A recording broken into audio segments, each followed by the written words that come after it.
Hello everyone, welcome to our YouTube channel. This is Vikas Kumar on my YouTube platform Agriverse education. Friends, आज की video में हम एक और गवर्नमेंट स्कीम के बारे में डिस्कस करेंगे जो कि है MG NREGA, Mahatma Gandhi rural employment guarantee scheme. तो इससे पहले भी हमने बहुत सारी स्कीम को डिस्कस किया। आप हमारे प्लेलिस्ट जो कि गवर्नमेंट स्कीम नाम से है उसके अंदर जाके देख सकते हैं। तो आज की वीडियो शुरू करते हैं। वीडियो शुरू करने से पहले एक क्वेश्चन आप लोगों के लिए है, who is the current minister of Ministry of Rural Development? Ministry of Rural Development का करेंट मिनिस्टर कौन है? ऑप्शन आर श्री मनोहर लाल, शिवराज सिंह चौहान, जेपी नड्डा या नरेंद्र मोदी। इसका आंसर आप मुझे प्रोवाइड कर देना हमारे कमेंट सेक्शन में। तो वीडियो की शुरुआत करते हैं। MG NREGA scheme, Mahatma Gandhi rural employment guarantee scheme. इसकी बात करी जाए तो इसका हिस्टोरिकल बैकग्राउंड देखने की ज़रूरत है। सबसे पहले क्या हुआ था कि ईयर 1991 में जो हमारे पीवी नरसिम्हा राव थे, इन्होंने एक पायलट प्रोजेक्ट चलाया, या मतलब एक तरीके से जो रूरल एरिया है वहाँ पे एक स्कीम को मतलब ऐसे ही पायलट बेसिस पे चलाया, जिसमें कि जो रूरल वेज हाउस होल्ड का जो एम्प्लॉयमेंट जनरेशन है और जो एग्रीकल्चर लेबर है, इंफ्रास्ट्रक्चर डेवलपमेंट है, तो इसके ऊपर फोकस किया गया था। फिर बाद ही में 2005 में मिनिस्ट्री ऑफ रूरल डेवलपमेंट के द्वारा इस स्कीम को लॉन्च किया गया, एमजी नरेगा स्कीम। जब ये शुरुआत में आई थी तो इसको नरेगा स्कीम कहा जाता था, इसके आगे महात्मा गांधी नहीं था। सिंपली ये था national rural employment guarantee act. बाद में इसमें महात्मा गांधी जो है ये इसका प्रीफिक्स ऐड कर दिया गया। इसके अंदर क्या था, it provide at least 100 days of guaranteed wages employment in a financial year to every rural household whose adult member volunteer to do unskilled work. जो अनस्किल्ड लेबर्स हैं जो रूरल एरिया है वहाँ पे उन लोगों को 100 दिन का गारंटी वेजेस एम्प्लॉयमेंट प्रोवाइड करना, ये इस स्कीम के अंदर यहाँ पे इसका मेन की फीचर है।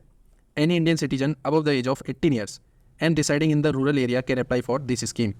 कोई भी व्यक्ति जो 18 ईयर्स से ऊपर है और रूरल एरिया में रहता है तो वो इस स्कीम में अप्लाई कर सकता है।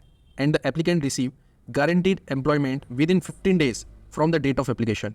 देखिए ये इंपॉर्टेंट है कि कितने दिन के अंदर अंदर उसको एम्प्लॉयमेंट देना पड़ेगा गवर्नमेंट के द्वारा। तो यहाँ पे क्या है 15 days।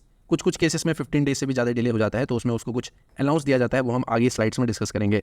And in this slide there are some key features of MG NREGA. And work is to be provided within a radius of 5 kilometers of the applicant residence if possible. यानी कि जो एप्लीकेंट है या जिसको जो beneficiary है जिसको employment दिया जा रहा है उसके घर के 5 किलोमीटर के दायरे में यहाँ पे कोशिश की जाती है कि उसको यहाँ पे एम्प्लॉयमेंट दिया जाए। पर कुछ केसेस में 5 किलोमीटर से ज़्यादा यहाँ पे रेडियस में उसको जाना पड़ता है, तो इस केस में जो एप्लीकेंट है या जो बेनिफिशियरी है उसको सब्सिस्टेंस अलाउंस दिया जाता है। सब्सिस्टेंस अलाउंस जिसमें 10% ऑफ मिनिमम वेजेस, मान लीजिए मिनिमम वेज आपका 397, तो 397 का 10% उसको एडिशनली दिया जाएगा अगर उसका घर 5 किलोमीटर के दायरे से ज़्यादा में है। Wages are paid within a week और 15 days at most. Man and women are paid equally. जो इसमें बात करी गई है, वीमेन और जो मैन है इनको इक्वल वेजेस प्रोवाइड किए जाते हैं और वीकली या 15 days बेसिस पे यहाँ पे जो पेमेंट है उसको किया जाता है। और भी कुछ यहाँ पे फीचर्स हैं, like it decreases the migration of labour from rural to urban area. ठीक है, ये इसका एक बेनिफिट हो गया। Shade drinking water and first aid are provided. जहाँ पर भी काम चल रहा है, मान लीजिए इंफ्रास्ट्रक्चर डेवलपमेंट हो रहा है या कुछ एग्रीकल्चरल वर्क हो रहा है, तो वहाँ पे ड्रिंकिंग वाटर फर्स्ट एड की सुविधा दी जाएगी। अब एक और पॉइंट जो कि बहुत इंपॉर्टेंट है, अनएम्प्लॉयमेंट अलाउंसेस। ये किस केस में दिया जाता है? मैंने आपको बताया था कि जितने भी बेनिफिशियली अनस्किल्ड लेबर है उन लोगों को 15 days के अंदर यहाँ पे एम्प्लॉयमेंट देना पड़ेगा गवर्नमेंट को। अगर वो लोग ऐसा नहीं कर पाते हैं, गवर्नमेंट अगर एम्प्लॉयमेंट नहीं दे पाते तो उनको अलाउंस देना पड़ेगा 1/4 of the minimum ways for the first 30 days। अगर 15 दिन क्रॉस हो गया प्लस 30 days, तो ये जो 30 दिन है, इन 30 दिनों के लिए उसको जो 1/4 of minimum wage per day के हिसाब से देना पड़ेगा। और 30 दिन से भी अगर ज़्यादा हो गया तो 1/2 यानी कि 50% ऑफ द वेज उसको दिया जाएगा। ठीक है, तो ये अनएम्प्लॉयमेंट अलाउंसेस का एक ये मेन फीचर है। एलिजिबिलिटी की बात करी जाए तो एलिजिबिलिटी में क्या क्या है कि जो पर्सन है वो 18 ईयर्स ऑफ एज का होना चाहिए और रूरल एरिया में उसको उसका हाउस होल्ड रूरल एरिया में होना चाहिए। और भी कुछ है यहाँ पे points. At least 1/3 of the beneficiary have to be women. तो यहाँ पे वीमेन एम्पावरमेंट को यहाँ पे मेन फोकस में लाया गया है। And wages must be paid according to the statutory minimum wages specified for agricultural labours in the state under the minimum wages act. 1948 का मिनिमम वेजेस एक्ट है, इसके अनुसार ही यहाँ पे वेजेस को दिया जाना चाहिए। वैसे तो अभी के टाइम में अगर हम देखें तो सबसे ज़्यादा हरियाणा में जो एवरेज वेजेस है वो सबसे ज़्यादा है जो एमजी नरेगा के अंदर दिया जाता है। एक तरीके से देखा जाए तो वो भी एक तरीके से कम है, जिस तरीके से आजकल की महंगाई चल रही है, तो वो भी हम देखेंगे। Panchayati Raj institution can take the lead role in planning, implementing and monitoring the allocated and executed work, जितना भी काम होगा या जितना भी बेनिफिशियरी का आइडेंटिफिकेशन किया जाएगा और जो काम चल रहा है उसको इम्प्लीमेंट करना, उसका मॉनिटरिंग करना, वो सारा काम पंचायती राज सिस्टम के अंदर होगा। जो ग्राम सभाज है इनका जो मेन अथॉरिटी इनको दी जाती है, जो काम ये करवा रहे हैं, और जो ऑडिट होता है वो भी काम इन्हीं को करना पड़ता है ग्राउंड लेवल पे।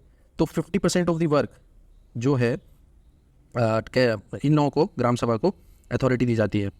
And section 17 of the MG NREGA was mandated the social audit for all of the work executed under the MG NREGA. अब काम तो चल रहा है भाई, काम कितना हो रहा है, उसका ऑडिट हो गया, काम पूरा हो रहा है कि नहीं हो रहा है, उसका मॉनिटरिंग हो गया। तो ये सब इसकी बात करी गई है सेक्शन 17 के अंदर। और ये सारा जो क्या बोलते हैं इसका, ग्राम सभा की ये रिस्पॉन्सिबिलिटी है जो ये काम चल रहा है। चलिए अब देखते हैं कि रिसेंटली क्या क्या अपडेट्स हैं MG नरेगा स्कीम में। हरियाणा जो मैंने पहले भी डिस्कस किया, सबसे ज़्यादा वेजेस यहाँ जो एवरेज वेज है 374 पर डे के हिसाब से सबसे ज़्यादा है। लास्ट ईयर ये था 357, अभी इसको इंक्रीज़ कर दिया गया है इस साल। एंड करेंटली जो MG नरेगा स्कीम है, इसके जो वेजेस हैं इसको डिसाइड किया जाता है, या बोल सकते हैं कि ये चेंज होता है according with the consumer price index agriculture labour CPIAL which reflects inflation in rural area. तो ये भी एक इंपॉर्टेंट पॉइंट है। करेंट की बात करी जाए तो जो यूनियन बजट 2024-25 का इंटरिम बजट था, फाइनल बजट नहीं, इंटरिम बजट, इसमें 86,000 करोड़ का बजट दिया गया MG नरेगा स्कीम में। लास्ट ईयर की बात करी जाए तो 60,000 बजट में दिया गया था, तो इस साल इसको बढ़ा दिया गया है। अभी तो फाइनल बजट आया नहीं है, मे भी हो सकता है कि उसमें 90 के आसपास यहाँ पे बजट दिया जाए, ठीक है। तो अभी के लिए आप याद रखिए, इंटरिम बजट में 86,000 था, लास्ट ईयर था 60,000 करोड़। तो ये यहाँ पे इसकी बात करी है। और रिसेंट अपडेट्स में एक और चीज़ हम यहाँ पे डिस्कस करेंगे कि MG नरेगा में एक नया टूल लाया गया है जिसका नाम है national mobile monitoring system. National mobile monitoring system, इसके अंदर क्या होगा, जो काम चल रहा है, जिस एरिया में जो वर्क साइट है या जो वर्क प्लेस है, वहाँ पे जो काम चल रहा होगा उसकी पिक्चर्स को अपलोड किया जाएगा इस पोर्टल में या इस एप्लीकेशन के through. 2 pictures will be uploaded with in the gap of 4 hours. 4 घंटे के अंतराल में 2 पिक्चर्स को अपलोड किया जाएगा। जितने भी वहाँ पे काम कर रहे होंगे उनकी फ़ोटो क्लिक की जाएगी और उसको अपलोड किया जाएगा फॉर द मॉनिटरिंग पर्पस। कुछ ऐसी कंडीशन भी हो सकते हैं, कुछ रूरल एरिया जहाँ पे नेटवर्क की प्रॉब्लम है या जहाँ पे जो इंटरनेट सुविधा है वो नहीं है, तो वहाँ पे ऑफलाइन का भी प्रोविज़न है। उस केस में क्या होगा, जो डिस्ट्रिक्ट प्रोग्राम कोऑर्डिनेटर होगा तो उसको अथॉरिटी दी जाएगी कि वो जो मैनुअल अटेंडेंस है उसको अपलोड करे पोर्टल पे, ठीक है। और इसके अलावा भी एक सॉफ्टवेयर बनाया गया है, या बात करी जाए पोर्टल जिसका नाम है नरेगा सॉफ्ट। तो नरेगा सॉफ्ट में सारे जितने भी ये डेटा है रिलेटेड टू MG नरेगा उसको वहाँ पे स्टोर किया जाता है। तो ये हमने डिस्कस किया MG नरेगा स्कीम के बारे में। लास्टली हम इसमें देखेंगे pros and cons of the MG NREGA scheme.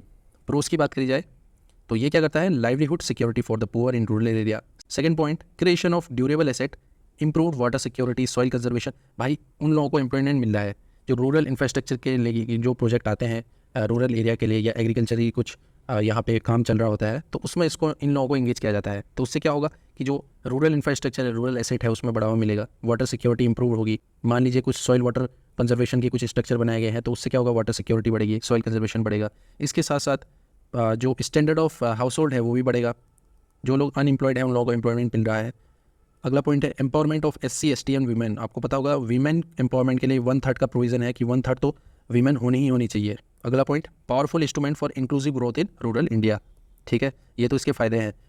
और नुकसान क्या क्या है, कुछ केसेस में फंड का लीकेज किया जाता है, जैसे मान लीजिए कुछ करप्शन हो गया, या जो एक्चुअल बेनिफिशियरी है उसको वहाँ पैसा मिल ही नहीं रहा है। किसी कुछ केसेस में तो फेक जॉब कार्ड बनाए जाते हैं, डुप्लीकेट जॉब कार्ड बनाए जाते हैं। तो अभी तो क्या है, DBT सिस्टम आने से ये चीज़ थोड़ा कम हो गई है। कुछ चीज़ें और भी हैं, जैसे टेक्नोलॉजी ऑफ नेटवर्क इशू है in rural and remote area, जो मैंने बात करी थी जियो टैगिंग की, जो एक एप्लीकेशन था नेशनल मोबाइल मॉनिटरिंग सिस्टम। तो वहाँ पे जो अटेंडेंस दी जाती है, पिक्चर अपलोड किए जाते हैं, तो इस केस में ये थोड़ा प्रॉब्लम आती है। अगला पॉइंट है delay in payment of wages, बहुत बड़ा डिसएडवांटेज या बोल सकते हैं कि एक MG नरेगा का ड्रॉबैक है। अगला है low wages rate, 374 rupees per day के हिसाब से। अगर आप लेबर वर्क कर रहे हैं, अनस्किल्ड वर्क कर रहे हैं, तो क्या आपको लगता है कि इतना रुपये सफिशिएंट है? और ये तो मैंने हाईएस्ट वाले की बात करी, हरियाणा की। कुछ ऐसे स्टेट हैं जहाँ 250 रुपीज़ पर डे के हिसाब से दिया जाता है, तो वो तो बहुत ही कम है। इससे तो क्या अपना जैसे मान लीजिए खाने का भी है, तेल इतना महंगा मिलता है। तो ये सब चीज़ें यहाँ पे देखने की ज़रूरत है। अगला है नो रेगुलर सोशल ऑडिट। जो सोशल ऑडिट है, प्रोग्राम का इम्प्लीमेंटेशन है, उसका जो सुपरविज़न है वो अच्छे से नहीं हो पाता बहुत सारे केसेस में।